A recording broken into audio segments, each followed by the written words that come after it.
Hi friends, welcome back. तो अभी हम देख रहे हैं Wagner group coup in Russia Moscow march who is Prigozhin Ukraine Russia war.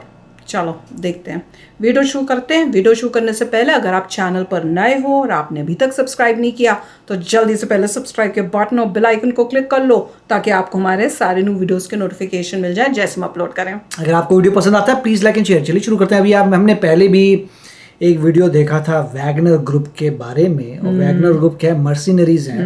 बाप रे। उसमें से रिक्रूटमेंट उनकी हुई है जो लोग जेलों में थे।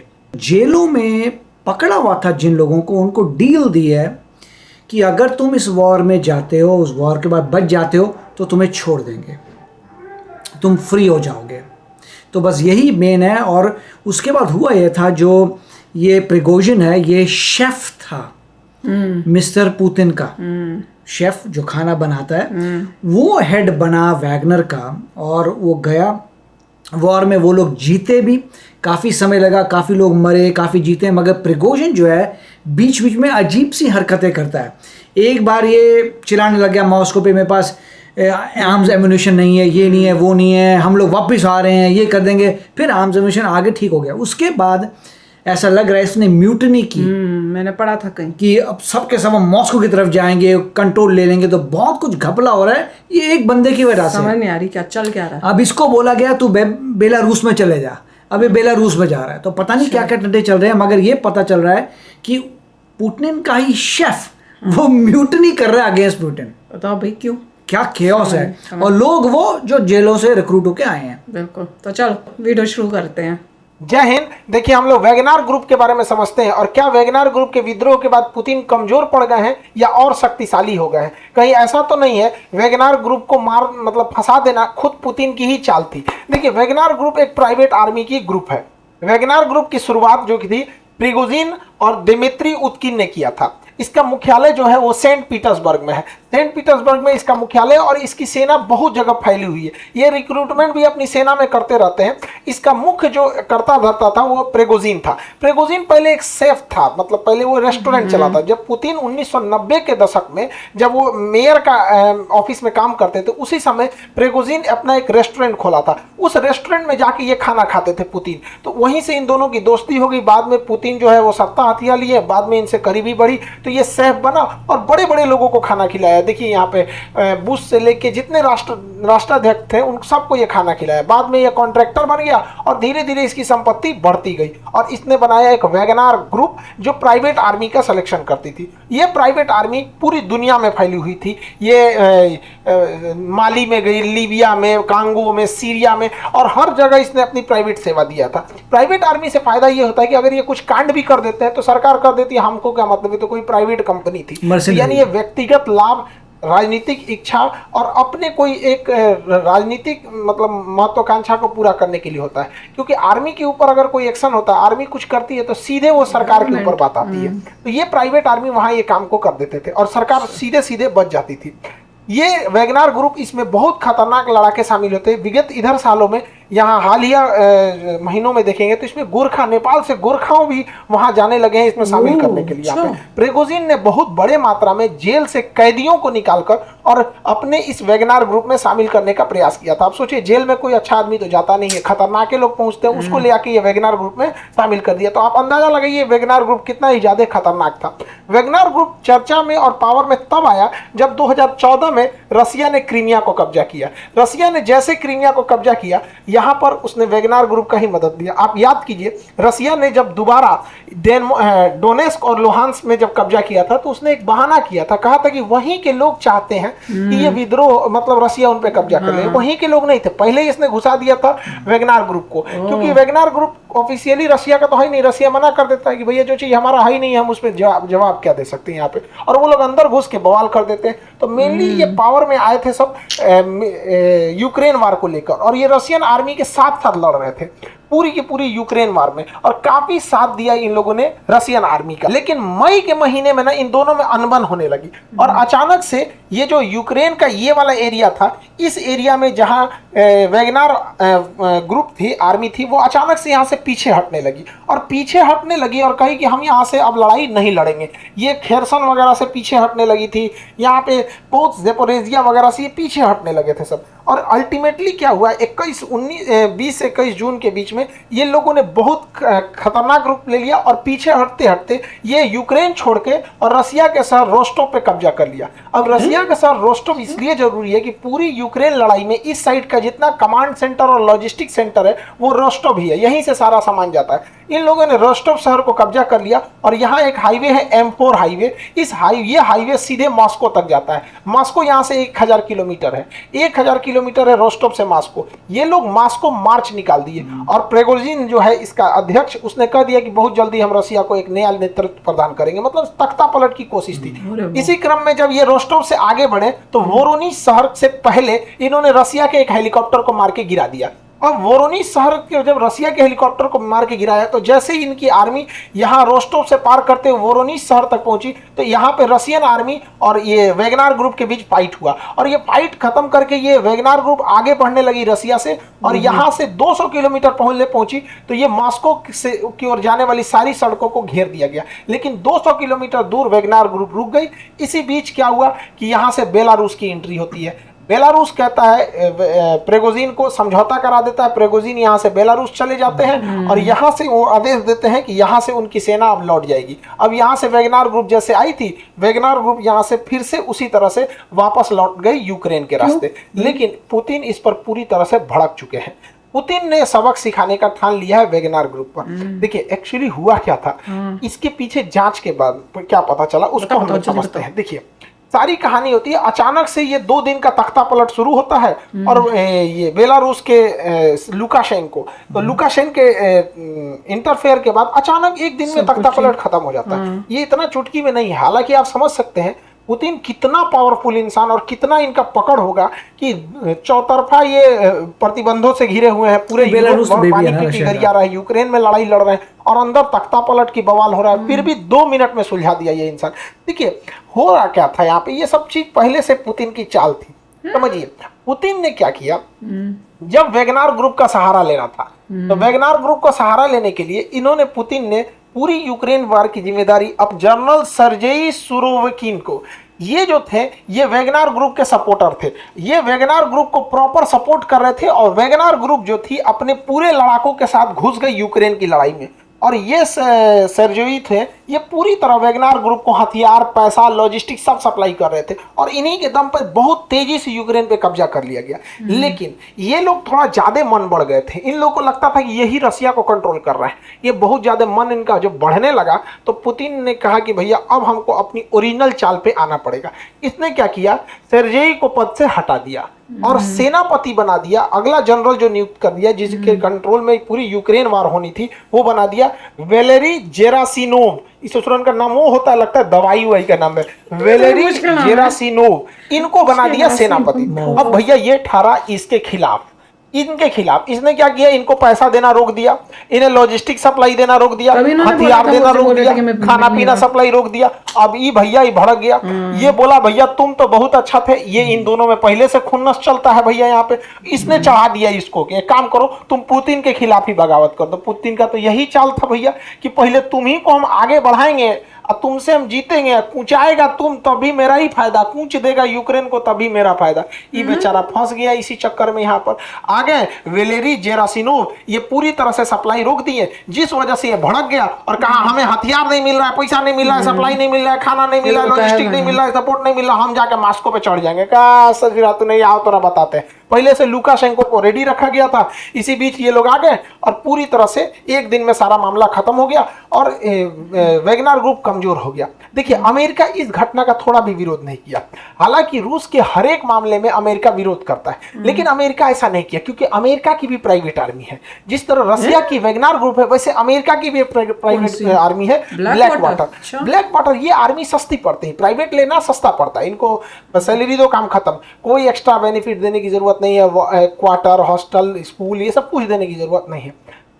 ये इतना खतरनाक है ब्लैक वाटर ग्रुप की ये सेम रसिया की वेगनार ग्रुप की तरह है। इसकी ही सेवा अमेरिका ने लिया था इराक वार में। इराक पे जब अमेरिका ने कब्जा कर लिया तो उसकी सिक्योरिटी वगैरह के लिए इसलिए कंसल्ट किया था।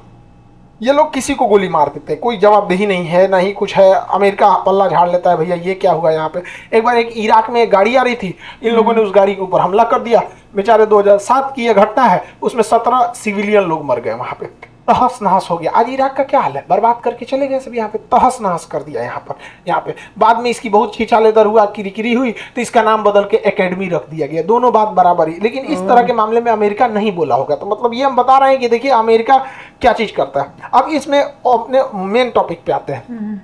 ये बेचारा फंस गया। अब जब ये फंस गया तो पुतिन प्रिगोजिन को कहा कि आप चले जाइए बेलारूस। बेलारूस पुतिन का एकदम समझिए सेकंड हाउस कहा जाता है पुतिन को। और यहाँ पुतिन भेज दिया किनको, इनको प्रिगोजिन को, और कह दिया गया कि आपकी सेना का मर्जर कर दिया जाएगा। अब जितने भी वेगनार ग्रुप की सेना है उन सेना का मर्जर कर दिया जाएगा रसिया में एक अलग बटालियन बना दी जाएगी, वेगनार ग्रुप का अलग बटालियन, उसका कमांड रसिया ही देखेगा, सब कुछ देखेगा यहाँ पर। और इनको ना बेलारूस में रख दिया गया है। इसके अलावा जो इनका सपोर्ट करने वाले ये जो सेर्जेई सेनापति थे, ये गायब है रसिया में, अभी मिल नहीं रहे। इनकी पत्नी खोज रही है, फोन लगा रहा है, नहीं मिल रहा है, फोन लगभग नहीं करेगा। पकड़ लिए। चलिए अब आगे समझते हैं। यहाँ पे कहाँ है पता ही नहीं चलता है। यहाँ पे उनका फोन नहीं लग रहा है। आगे देखते हैं, पकड़ के ले गए। देखिए ध्यान से।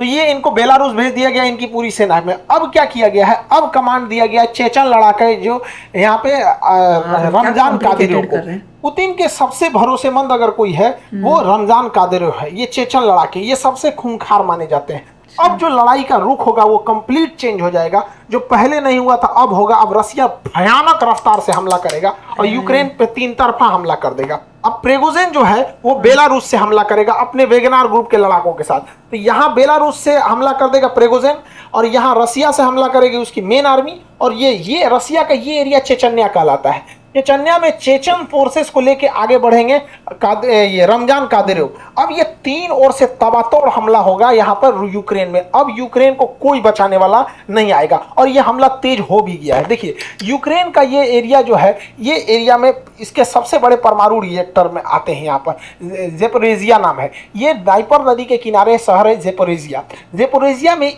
यूरोप का सबसे बड़ा परमाणु रिएक्टर है। और यहाँ एक ही जगह में 6 परमाणु रिएक्टर है। देखिए 1 2 3 4 5 6 पूरे यूरोप का सबसे बड़ा परमाणु रिएक्टर है। अगर एक भी रिएक्टर में ब्लास्ट हुआ तो भयानक तबाही होगा। ऐसे ही तबाही यूक्रेन एक बार देख चुका है। 1986 में इसका एक शहर था जिसका नाम है चेर्नोजेम में 1986 में एक रिएक्टर में ब्लास्ट हो गया था। केवल एक रिएक्टर में ब्लास्ट हुआ था और वो रिएक्टर इससे छोटा था। अभी क्या है, ये उससे अगर इनमें ब्लास्ट होता है इन रिएक्टर्स में तो उससे 10 गुना ज्यादा तबाही मचाएगा। और यूक्रेन ही नहीं पूरा यूरोप बर्बाद हो जाएगा अगर इसमें ब्लास्ट हुआ। तो आप सोच सकते हैं कि ये रिएक्टर की सेफ्टी कितनी जरूरी है। लेकिन आपको लगता है ये सेफ्टी जरूरी है, लेकिन जरा ध्यान दीजिए, ये वही रिएक्टर है 6 ठो जो हम आपको सैटेलाइट इमेज में दिखा रहे हैं। 6 रिएक्टर दिखेंगे, 1 2 3 4 5 6 ये रिएक्टर है। और ये देखिए धमाका कहां तक हुआ है, ये रिएक्टर के कितने पास धमाका हुआ है। और इसमें रशियन आर्मी घुस चुकी है। रशियन आर्मी घुस चुके हैं। 1 साल से ज़ेपोरिजिया पे रशियन आर्मी का कब्जा है। यूक्रेन की आर्मी इस पे कब्जा कर ही नहीं पा रही थी, कितनों कोशिश की नहीं कब्जा कर पाई। लेकिन अचानक से यहां से भागने लगी रशियन आर्मी इसको खाली करके जाने लगी। उसको आदेश आया तुम खाली करो, ज़ेपोरिजिया खाली करके वापस आओ। अब यूक्रेन को नहीं समझ में आ रहा, अगला टारगेट पुतिन का है कि जितने ये रिएक्टर है इस पर हमला कर देगा। लेकिन पुतिन इंतजार करेंगे हवाओं के रुख का, क्योंकि जब परमाणु रिएक्टर ब्लास्ट होता है तो उसमें खतरनाक रेडिएशन निकलते हैं जिसमें गामा किरण सबसे खतरनाक होती है। जैसे हम कोरोना को नहीं देख सकते थे, वो हमारी जान ले लेता था, उसी तरह परमाणु रिएक्टर से निकलने वाली गामा रेस को हम नहीं देख सकते, लेकिन हमारी जान ले लेता है। अब अगर हवाओं का रुख इस पे डिपेंड करेगा। अगर हवाओं का रुख इस साइड में है तो पूरे यूरोप को तबाही होगी, और हवाओं का रुख इस साइड है तो अगर इसमें ब्लास्ट किया गया तो उल्टा रूस को तबाही होगी। अब यहां से रूस ने अपनी सेना को वापस बुला लिया है। जिस दिन हवाओं का रुख इधर होगा, मौसम विभाग बता देगी कि अगले 4 दिन 5 दिन तक हवाएं इधर चलेगी, विस्फोट करके ज़ेपोरिजिया को उड़ा देगा। और इससे पहले ज़ेपोरिजिया को काम तमाम कर दिया गया है, क्योंकि ज़ेपोरिजिया जो परमाणु रिएक्टर है इसके पास ये बहुत बड़ा जलाशय है जो इसको कूलिंग के लिए काम आता है, ठंडा करने के लिए। पुतिन ने इसका पानी सुखा दिया। कैसे? इसमें बांधवे तोड़ दिया। यहाँ पर ये रिएक्टर हो गया, ये रिएक्टर, यहाँ पे ये रिजर्वायर है, रिजर्वायर का बांध तोड़ दिया। बांध तोड़ने से पूरा पानी गिर गया। नोआ खाको का ये बांध का नाम था। नोआ बांध तोड़ देने से ये पूरा पानी निकल गया। यहाँ पानी ही नहीं है। अब दुनिया का कोई इंजीनियर अब इसे स्टार्ट नहीं कर सकता है। लेकिन इसमें पड़ा ईंधन में अगर ब्लास्ट हुआ तो चेर्नोजियम ब्लास्ट से 10 गुना ज्यादा खतरनाक साबित हो गई। रूस ने यूक्रेन के जितने ठिकाने थे उसके उड़ाना चालू कर दिया। यूक्रेन के लगभग 9 से 10 जनरल रैंक के अधिकारियों को मार दिया, लगभग 100 अधिकारियों को उड़ा दिया। जो भी वहां पर मिसाइल डिपो थे उसके ऊपर बम्बार्डमेंट कर दिया। कमांड सेंटर को रसिया ने उड़ा दिया। रसिया ने अब अपने प्रेसिजन गाइडेड बमों को गिराना चालू किया। पहले रसिया के जहाज नीचे उड़ते थे जिससे वो टारगेट पे बम गिराते, तो अब हाइट पे उड़ रहे हैं और precision guided laser guided bomb गिरा रहे हैं जो महंगे होते हैं लेकिन अचूक हमला करते हैं। अब रसिया ने पूरा कमर कस लिया, हमले को तेज कर दिया। उसने अपने Su-35 बम्बर को उतार दिया है मैदान में। और इस बीच रसिया डिप्लोमेटिक भी खेल रहा है। यहाँ पर यूक्रेन जो था वो गेम खेल रहा था इजराइल के साथ, क्योंकि इजराइल एक ज्यूज कंट्री है, यहूदी। अब यहूदी कंट्री है और पूरे यूरोप दुनिया में इजराइल के बाद अगर कोई दूसरा यहूदी प्रधानमंत्री है तो वो जेलेंस्की है। तो ये दोनों यहूदी हैं, ज्यूज। तो यहूदी का कार्ड खेल रहे थे। पुतिन ने कह दिया कि ये कोई यहूदी वगैरह नहीं है, अपने देश में यहूदियों के लिए इसने कुछ भी नहीं किया है। और अगर ये यहूदी के नाम पे सहायता करेंगे तो इजराइल अपना भी मतलब भविष्य सोचे। अब इजराइल इसे आयरन डोम देने वाला था। अगर यूक्रेन को आयरन डोम मिल जाता तो यूक्रेन में एक भी गोला बारूद का आना असंभव हो जाता, क्योंकि आयरन डोम अब तक का सबसे ट्रस्टेड एयर डिफेंस सिस्टम है। छोटे छोटे हमलों को खत्म कर देता है। इसके लिए रसिया को दिक्कत था, लेकिन यहाँ खुद इजराइल डर गया, क्योंकि इजराइल अगर यूक्रेन को बचाने जाता, इजराइल जाता यूक्रेन को बचाने, तो इजराइल की दुश्मनी है ईरान से। ईरान से दुश्मनी है और ईरान और रसिया में भयंकर दोस्ती है। अगर ये अपना आयरन डोम सिस्टम इजराइल यूक्रेन को देगा तो यूक्रेन में जैसे देगा तो इसमें रसिया के हमले से कुछ ना कुछ आयरन डोम भी इफेक्ट होगा। और आयरन डोम जो है अगर रसिया के कब्जे में आ जाता है तो रसिया उसका रिवर्स इंजीनियरिंग करेगा और रिवर्स इंजीनियरिंग करके ईरान को दे देगा और ईरान उसका तोड़ निकाल देगा और हमास नामक आतंकवादी संगठन को दे देगा। और जिस हमास जो रॉकेट मारती है इसकी सारी कमजोरियों को हमास पढ़ लेगा और रिवर्स इंजीनियरिंग करके बाद इजराइल को ही तबाह कर देगा। इसलिए इजराइल को मदद करने से ज्यादा खुद से डर लग रहा है कि कहीं आयरन डोम का रिवर्स इंजीनियरिंग करके कहीं कोई काट ना निकाल ले। रूस का सबसे ज्यादा अगर कोई हेल्प करता है तो वो इसका बेलारूस करता है। बेलारूस रूस का सबसे परम मित्र है। यहाँ पे लुकाशेंको इसके प्रधानमंत्री हैं। ये लुकाशेंको, इनकी रूस से बहुत ज्यादा दोस्ती है पुतिन से, क्योंकि दोनों ही पिछले 20 से 25 साल से सत्ता में है सब। यहाँ पे दोनों एकदम दोस्त की तरह लगता है, रिश्तेदार है सब यहाँ पर। अब इसमें ऐसा रीजन क्या है, क्योंकि ना ये बेलारूस की स्थापना 1991 में हुई थी, 1991 में। उसके बाद 1994 में सत्ता कब्जा कर लिए कौन, ये लुकाशेंको। अब तब से लेकर अभी तक वहीं पे चुनाव होता है तो जीत ही है, दूसरा किसी को जीतने ही नहीं देते। 2020 में चुनाव हुआ, इनको 80% वोट मिला। 2020 के चुनाव में 80% वोट मिला। ये इंसान 1994 से गद्दी पे है, यानी 28 साल से सत्ता में है और इसे सत्ता में बनाए रखता है पुतिन, क्योंकि भैया तुम पुतिन का सबसे भरोसेमंद है। इसके विपक्ष में जो उठा था उसको इसने गिरफ्तार कर लिया। तो उसकी जो पत्नी थी स्वेतलाना, वो उठी। स्वेतलाना के बुढ़ऊ तो जेल में चल गए थे, स्वेतलाना को मिला 10% वोट। अब ये हल्ला करिए हमारा वोट मार दिया रे, ये मार दिया, तो इन्हों को उठा दिया। कारण सोचा तुम देश विरोधी काम करती है। इतना भी विद्रोह हो जाता है कोई कुछ नहीं सुनता। रसिया अपने उधर से कुछ वैगनार ग्रुप वालों को भेजता है, शांत कर देते हैं सब यहाँ पे। तो बेलारूस और रसिया में बहुत बेहतरीन कनेक्शन है, क्योंकि इनको भैया 28 साल से सत्ता में है। ये क्या करेंगे, कोई इनके खिलाफ अगर बोल दिया तुरंत ये बंदा उसको जेल में भेजवा देता है। इतना खतरनाक है। एक पत्रकार था जिसका नाम था रोमन प्रोस्टेविच। रोमन प्रोस्टेविच जो था इनके खिलाफ लिखता था कुछ। ये एक बार ग्रीस से जा रहा था लिथुआनिया के लिए, ग्रीस से लिथुआनिया के लिए जा रहा था रियान एयरलाइन के थ्रू। अब जब ये ग्रीस से निकला, यूक्रेन के ऊपर से गया, जैसे बेलारूस के ऊपर से इसकी जहाज उतरी, करेक्ट, इसने मिग 29 जहाज भेज दिया, लड़ाकू जहाज, और हवा में उसके जहाज को किडनैप कर लिया गया, जबकि ये इलीगल है। आप दूसरे जहाज को नहीं कर सकते। लेकिन इसने बहाना क्या बनाया कि इसको सूचना मिली है कि इसके अंदर बम रखा हुआ है, उतारो। अब भैया दोनों ओर से घेर लिए लड़ाकू जहाज, पायलट उतारा। जब पायलट उतारा तो इसकी पुलिस अंदर घुस गई और कही कि ससुरा तो रोमन प्रोस्टेविच निकालो इसको, चल रे ससुरा तुम ही बम है, लेके चल गई। जहाज को कहा जाओ इसी की जरूरत थी। इतना खतरनाक है बेलारूस। इनके खिलाफ आप बोले मतलब अपने देश के ऊपर तो हर कोई बेलारूस और रसिया के बीच में अच्छी दोस्ती है। रीजन क्या है, बेलारूस में जब तक ये आपके लुकाशेंको है और इधर पुतिन सन 2000 से है, ये 1994 से पुतिनों से बूढ़ है। तो मेरा पुतिन का हर मामले में लुकाशेंको हेल्प करते हैं और पुतिन भी इनका हेल्प करता है। दोनों एक दूसरे को सत्ता में रखे हुए हैं, तो दोनों को एक दूसरे की ज्यादा जरूरत है। अब कुछ लोगों का कहना है कि इस विद्रोह के बाद पुतिन कमजोर हो गए। कोई कमजोर नहीं हुए, उल्टे पुतिन शक्तिशाली हुए, क्योंकि 2016 में तुर्की में भी सेना ने तख्ता पलट की कोशिश किया था, लेकिन जनता ने उस तख्ता पलट को विफल कर दिया और तैयबुल अर्दोगान 2018 के चुनाव में भारी मतों से जीत गए। इसका मतलब जब कभी भी राष्ट्र पर विकट संकट आता है तो उसी राजनीतिक पार्टी को लोग वोट देते हैं जो पहले से सत्ता में है, क्योंकि जब राष्ट्र भावना जुड़ जाती है तो लोग दूसरे को नहीं देखते हैं। ऐसा 1999 में भी हुआ था जब चेचन्या हुआ था। चेचन्या अभी जो चेचन लड़ा के पुतिन के फेवर में, चेचन्या में जब विद्रोह हुआ था तो लोग पुतिन का भी साथ दिए थे और उसी के बाद पुतिन को सत्ता में दिया गया। हमारे देश में भी एक बार हुआ, पाकिस्तान ने हमला कर दिया। पाकिस्तान का यह कायराना हमला जो था हमारे सोते हुए सीआरपीएफ के जवानों पर हुआ था फरवरी में। इतना बुरा वो दिन था और हमारे जवान वहां शहीद हो गए। इसके बाद हम लोगों ने सर्जिकल स्ट्राइक किया। सर्जिकल स्ट्राइक हुआ, उसमें हमारे विंग कमांडर अभिनंदन का जहाज उस साइड में गिर गया और सरकार ने बड़ी दृढ़ता से उसे वापस लाया। इससे देश की जनता का और अपने सत्ता के साथ विश्वास बढ़ गया और मोदी जी का उल्टा मतलब जो वोट शेयरिंग था वो बढ़ा। रीजन क्या है कि जब भी राष्ट्र पे संकट आएगा और राष्ट्र का जो अध्यक्ष है वो बहुत बोल्ड डिसीजन होगा तो जनता उसी के साथ लेगी। जितना कड़ा डिसीजन इन्होंने सर्जिकल स्ट्राइक में लिया था उतना कड़ा डिसीजन लेना चाहिए था जब ताज होटल में हमला हुआ था, लेकिन उन्होंने नहीं लिया था। यहाँ पे उनको लेना चाहिए था यह हमला। ये डिपेंड करता है कि रिएक्ट कैसा कर रहे हैं। तो पुतिन तो बहुत खतरनाक रिएक्ट कर रहे हैं, इसलिए क्रेमलिन में होने वाला इलेक्शन, रशिया में 2024 इलेक्शन में पुतिन को कोई नहीं हराएगा। और दूसरा बात, खड़ा ही नहीं हो रहा अगेंस्ट, तो हराना क्या है? डिक्टेटरशिप है, होना जरूरी है। रशिया अगर कमजोर होगा तो रशिया के पास केवल एक ही दोस्त बचेगा, चाइना, और रशिया चाइना के गोद में बैठ जाएगा क्योंकि चाइना के पास गोद में बैठ चुका है और चाइना पे रशिया की दिक्कत है क्योंकि हमारे इंडियंस का 70% हथियार जो है वो रशिया से है। हमारी पूरी रशिया का शक्तिशाली होना जरूरी है, वरना वो चाइना के गोद में बैठ जाएगा और चाइना के गोद में पहले से पाकिस्तान बैठा हुआ है। माय गॉड, पूरा सुन के जिस तरह से गेम चल रही है जान निकली पड़ी। और खास का जो बताया कि वहाँ पे इतने सारे, कितने थे, 6 बोले थे शायद, 6 न्यूक्लियर रिएक्टर्स वहाँ पड़े हुए हैं।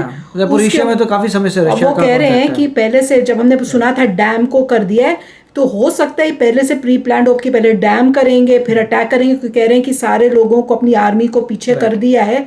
तो कोई बड़ी बात नहीं ये हो, पर ऐसा करके क्या वर्ल्ड वॉर करना चाहते हैं? मैं देखिए, हाँ, यूक्रेन को हरा नहीं पाएंगे क्योंकि यूक्रेन के साथ अमीर देश है। रशिया जैसे जैसे समय बीत रहा है गरीब होता जा रहा है, बैंकरप्सी की तरफ जाएगा, गरीब हो रहा है वो रशिया, उसकी इकॉनमी पूरी डूब रही है। अब जो रशिया में लोग रहते हैं उनसे बात करिए, उनको पता चलेगा क्या क्या प्रॉब्लम्स आ रही है रशिया में। बेलारूस ऑलवेज रशिया के अंडर था तो अलग बात है।